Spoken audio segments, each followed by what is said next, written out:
warahmatullahi wabarakatuh. Gimana anak kabarnya di rumah? Oke, hari ini Ustazah akan melanjutkan materi tentang klasifikasi zat.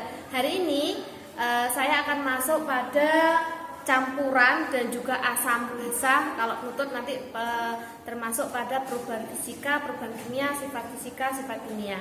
Oke, langsung saja pembelajaran hari ini kita mulai. Silakan perhatikan di papan.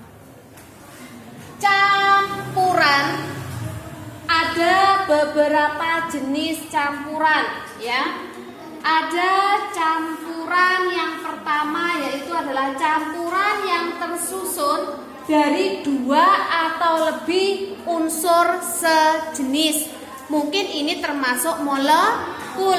Campuran yang paling terkenal adalah saya punya oksigen tak campur karo oksigen, maka ini jadinya gas oksigen H2O. Sejenis berarti jenisnya sama. Contoh yang berikutnya adalah saya punya hidrogen tak campur dengan hidrogen, maka ini jadinya gas hidrogen. Saya punya belerang tak campur sama belerang, ternyata ini jadinya juga gas belerang. Gitu. Ini contoh dari campuran yang tersusun dari unsur yang sejenis. Berikutnya, yang kedua adalah campuran yang tersusun dari dua atau lebih senyawa, ya. Saya memberikan contoh yang sederhana. Ada hidrogen ditambah dengan Cl, lambang dari unsur klorin. Berarti H ditambah Cl jadinya adalah HCl. H dibaca asam. Jadi HCl ini dibaca asam klorida, ya. Kemudian contoh berikutnya adalah ada hidrogen saya campur dengan oksigen. H dan O merupakan unsur yang berbeda. Ini jadinya adalah H2O air dihidrogen oksida. Saya menyebutnya H2O ini adalah air. Tapi kalau tata nama di aturan kimia, ini bacanya adalah dihidrogen oksida. Oke, kita tata nama yang kemarin. Berikutnya adalah campuran yang tersusun dari unsur dan senyawa, ya. Saya memberikan ini contohnya unsur dan juga senyawa. Hidrogen adalah unsur, SO4 adalah senyawa. Bisa juga senyawa dengan senyawa. Contohnya ini, CO2 itu adalah senyawa, H2O juga senyawa. Jadi saya tampilkan dua-duanya. Kita bahas yang senyawa dengan senyawa. CO2 ditambah H2O itu jadinya adalah H2CO3. H2CO3. H sekali lagi dibaca sebagai asam. CO3 itu bacanya karbonat. H2CO3 dikenal dengan nama atau dibaca asam karbonat, ya.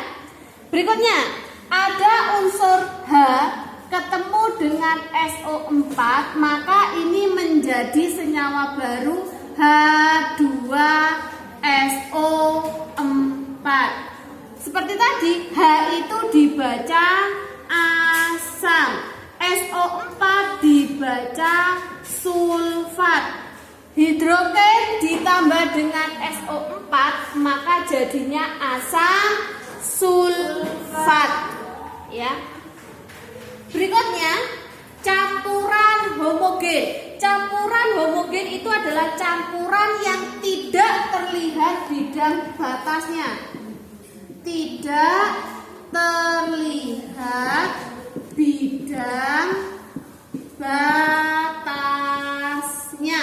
perhatikan. Apa Ustazah? Saya punya gula, saya campur dengan air menjadi air gula. Bisakah kamu membedakan antara air dan gula ketika sudah dicampur? Tidak, ini berarti campuran homogen. Homo jadi satu, ya. Contohnya ini. Kalau teh dengan air termasuk campuran homogen. Kemudian saya juga punya campuran heterogen. Campuran heterogen itu terlihat. Kalau ini tidak, kalau ini justru terlihat bidang batasnya. Saya tanya, contohnya dulu. Contohnya adalah saya punya minyak, ya, dicampur dengan air, ya, menjadi minyak dan air. Kamu bisa membedakan minyak dan air meskipun sudah dicampur? Bisa. Oke, saya punya campuran antara beras dengan pasir. Ya, saya punya campuran beras dengan pasir. Itu termasuk homogen atau heterogen? Heterogen. Kenapa heterogen? Bidang batasnya. Saya melarutkan tepung dengan air. Setelah setengah jam, ya, saya melarutkan terigu dengan air. Setelah setengah jam, ya, campuran itu termasuk homogen atau heterogen? Homo atau hetero? Ayo dipikir. Saya punya tepung dan air tak campur di gelas. Setelah setengah jam, kamu kan tahu yang terjadi. Itu termasuk homogen atau heterogen? Heterogen karena mengendap.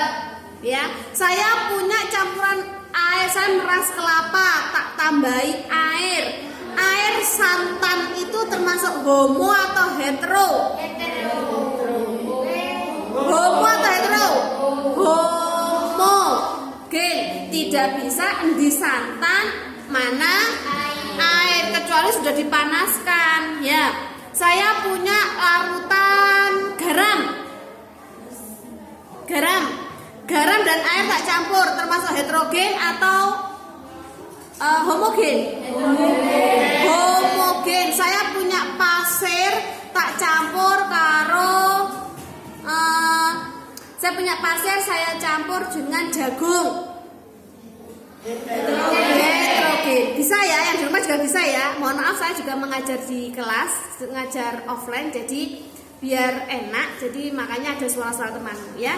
Oke, demikian video hari ini. Nanti saya sambung ke video berikutnya tentang asam dan basa.